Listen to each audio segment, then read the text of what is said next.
ही आपण पत्रकार दिन म्हणून साजरा करतो. बाळशास्त्री जांभेकर यांचा हा जन्म दिवस आहे.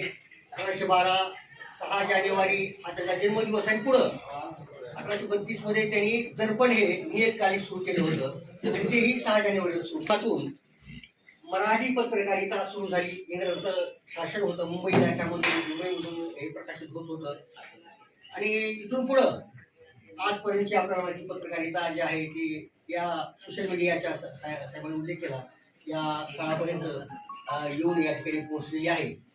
आणि त्या काळामध्ये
ग्रुपला पाठी